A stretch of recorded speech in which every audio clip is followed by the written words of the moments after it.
Hey dear, hope you are doing well. আজকে আমি noodles and সাথে ডাল রান্না করব। এখন আপনারা মনে করতে পারেন ডাল আর নুডলস একসাথে রান্না করবো কিনা। না, এটা আসলে কেক আপার রেসিপি না। সো ফার্স্টে হচ্ছে নুডলস রান্না করব, কজ সকালবেলা অনেক লেট করে ঘুম থেকে ওঠা হয় এন্ড এই জন্য হচ্ছে সকালের জন্য রান্না করে রাখা। আর রাতের বেলায় সচরাচর আমি রান্না করি। এখানে কিছু ভেজিস কেটে রেখেছিলাম, বাসায় টুকিটাকি যা ছিল, এন্ড অলিভ অয়েল দিয়ে পেঁয়াজ, মরিচ, লবণ এন্ড হচ্ছে সাথে সয়া সস, টমেটো সস, হলুদ, মরিচ, ডিম তো মাস্ট বি দিতে হয়। এন্ড ডিমটা দিয়ে কিছুক্ষণ 2 মিনিটের মতো ওয়েট করেছি। এটা একটু মিক্সড করে তারপর হচ্ছে এখানে নুডলস এর সিচুয়েশন দেখেন, একদম ইন্টিমেটলি ইনভলভড হয়ে আছে একে অপরের সাথে। সো নুডলসটা দিয়ে দিলাম এন্ড ভেজিস সাথে সবকিছু মিক্সড করে দেন ডান।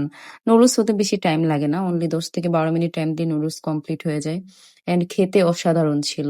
এরপর আমি ডালটা করব, সাথে হচ্ছে কফি করব, কজ কফি না করলে আমি রান্নাই কমপ্লিট করতে পারবো না।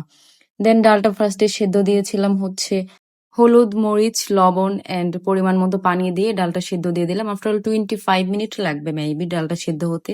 এরপর ডালটাকে বাগার দিতে হবে, আর এখানে আমি কফি এনজয় করবো। Cheers with coffee everyone. I want to suggest, যেদিন রান্না করতে একদমই মনে চায় না সেদিন শর্ট টাইমে ভাতের সাথে ডাল, ডিম এন্ড নুডলস হলে ও মাই গড, এটা আমার কাছে বেস্ট চয়েস বলে মনে হয়। এখানে ডালটা বাগার দিয়ে দিব এন্ড অলমোস্ট সবকিছু ডান। সো খুশিতে আমিও ডান্স করবো। So good bye পুকি people.